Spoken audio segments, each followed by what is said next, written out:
दोस्तों, भगवान श्री कृष्ण कहते हैं कि अपनी परिस्थिति उस परमात्मा को सौंप दीजिए, क्योंकि जितना हम जिंदगी भर नहीं कर सकते, वो एक ही पल में कर देते हैं। जिस इंसान को भगवान पसंद करते हैं ना, जिसे वो अपना खास बनाना चाहते हैं, उन्हें वो हमेशा असफल ही रखते हैं, उनकी ज़िंदगी में मुसीबतें डालते हैं। अगर आप हार रहे हो, तो बहुत बड़ा ये संकेत है कि आप भगवान के खास इंसानों में से एक हो, जिन्हें वो आगे, बहुत आगे तक पहुंचाना चाहते हैं। दुनिया में कुछ ऐसे इंसान भी होते हैं जिन्हें आप कितना भी प्यार, मान सम्मान दो, फिर भी वो आपको धोखा ही देते हैं, क्योंकि कुछ लोगों की फितरत हम कभी भी नहीं बदल सकते। श्री कृष्ण ने कहा है कि इंसान को धैर्य रखना चाहिए, क्योंकि इससे ही हर समस्या का समाधान हो पाता है। समय व्यक्ति को आगे बढ़ना सिखाता है। समय के साथ इंसान को आगे बढ़ते ही रहना चाहिए। लोगों की बातों पर ध्यान ना देने से अच्छा है निरंतर कर्म करते रहना, क्योंकि कर्मों से ही व्यक्ति महान बनता है। परिस्थिति को लेकर नहीं बैठना चाहिए, बल्कि आगे बढ़ते रहना चाहिए। व्यर्थ की चिंता करने से बेहतर है अपने काम पर ध्यान दिया जाए। जिनके सर पर किसी का साया नहीं होता, ईश्वर का साया सदा उनके सर पर होता है। जीवन में परिस्थितियां कितनी भी विपरीत हो, इंसान, परंतु याद रखना, इंसान के साथ जो कुछ भी होता है अच्छे के लिए ही होता है। जिसने एक बार मन में हारने की सोच ली, उसे तो फिर भगवान भी नहीं जिता सकते।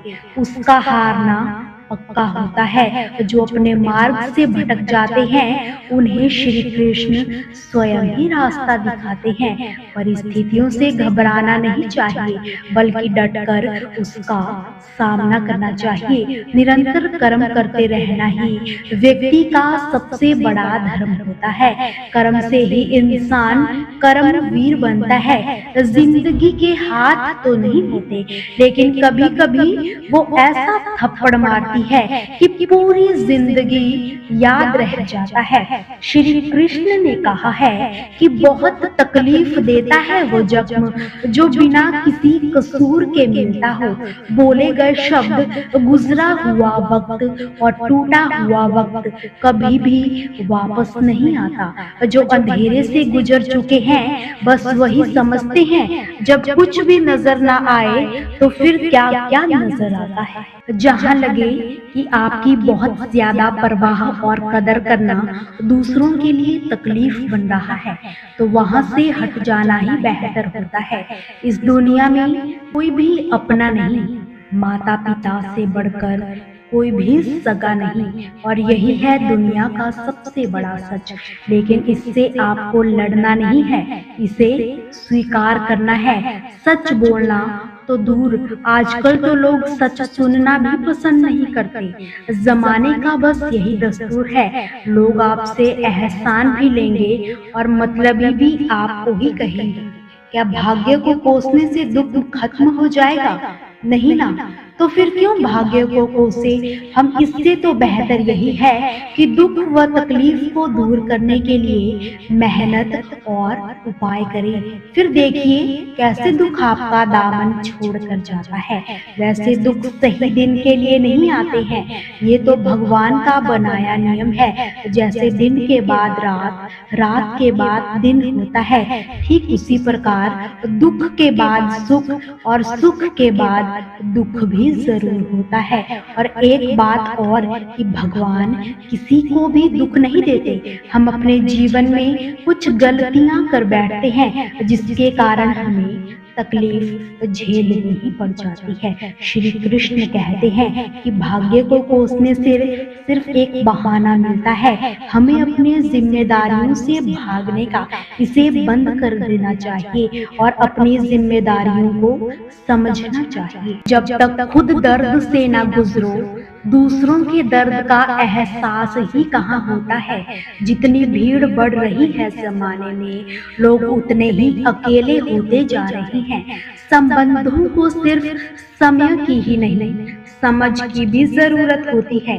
अपने आप को किसी का भी आदी मत बनाइए, वरना आपकी खुशियाँ बस उसी के मूड की मोहताज बनकर रह जाएगी। सच बोलने का अगर शौक है तो तन्हा चलने का भी हौसला रखिए। मतलब की बात समझना आम लोगों की पहचान है, मगर बात का मतलब समझना विशेष लोगों की ही पहचान है। किसी के कहने से यदि अच्छा या बुरा होने लगे तो ये संसार या तो स्वर्ग बन जाए या पूरी तरह से नरक। इसलिए ये ध्यान मत दो कि कौन क्या कहता है, बस वही करो जो अच्छा है और सच्चा है। इंसान उन चीजों से कम बीमार होता है जो वो खाता है, ज्यादा तो वो तभी बीमार होता है जो उसे खा रही होती है। उन लोगों से बचकर रहना चाहिए जो आपके दिल में नहीं, दिमाग में रहते हैं। हर किस्म के लोगों को देखा है हमने भी अपनी जिंदगी में, मदद लेकर शुक्रिया बोलने वालों को भी और मदद लेकर बेवकूफ बोलने वाले को भी। आपको तकलीफ में देखकर रो पड़े, आपको कभी भी तकलीफ नहीं दे सकता। ये बात सदा याद रखना कि जो इंसान दूसरों की बातें आपको बताता है वो तुम्हारी बातें भी दूसरों के सामने जरूर बताता होगा। प्रेम और मौत में यही समानता है, ना उम्र देखती है ना ही वक्त। कभी भी किसी पर आंख बंद करके भरोसा मत करना, क्योंकि ये दुनिया इतनी भी अच्छी नहीं कि आपके भरोसे को कायम रख सके। दिल साफ और मकसद नेक हो तो यकीनन भगवान किसी न किसी रूप में अवश्य आ ही जाते हैं। जब जिंदगी तुम्हें दोबारा मौका दे तो पुरानी गलतियों को दोहराने की गलती कभी भी मत करना। वक्त और किस्मत पर कभी घमंड मत करना, क्योंकि सुबह उनकी भी होती है जिनके दिन खराब चल रहे होते हैं। दुआ कभी साथ नहीं छोड़ती और बददुआ कभी पीछा नहीं छोड़ती। दिखावे से तो केवल लोगों को खुश किया जाता है, भगवान तो केवल नीयत ही देखते हैं। केवल पैसों से व्यक्ति धनवान नहीं है, असली धनवान तो वही है जिसके पास अच्छे विचार, अच्छी सोच और मधुर व्यवहार होता है। लोगों का मुंह बंद करवाने से अच्छा है कि अपने कान बंद कर लो, जिंदगी बेहतर हो जाएगी। किसी ने सच ही कहा है, वाणी में बहुत ताकत होती है। मीठा बोलने वालों की तो मिर्ची भी बिक जाती है और तीखा बोलने वालों का शहद भी नहीं बिकता। मकान तो बन जाएगा सिर्फ चार दीवारों पर, घर तो बनता है स्नेह, समझ और समझदारी पर। इस इंसान को कष्ट देकर हासिल किए गए सुख की उम्र बहुत छोटी होती है। खुद की बुराइयां सुनना भी जरूरी है, क्योंकि रोज तारीफ सुनोगे तो कभी आगे नहीं बढ़ पाओगे। हौसला मत हार, अगर दर्द मिला है तो दवा भी जरूर मिलेगी, और जो दोगे वही लौट कर आएगा, चाहे वो इज्जत हो या फिर धोखा। धैर्य रखना, निराश मत होना, क्योंकि जिसने तुम्हें लिखा है वो ब्रह्मांड का सबसे बड़ा लेखक है। दोस्तों, आपसे फिर मुलाकात होगी श्री कृष्ण के अनमोल विचारों के साथ। हमसे जुड़े रहने के लिए हमारे चैनल को सब्सक्राइब जरूर करें और वीडियो को ज्यादा से ज्यादा शेयर करना बिल्कुल भी ना भूलें। जय श्री कृष्ण।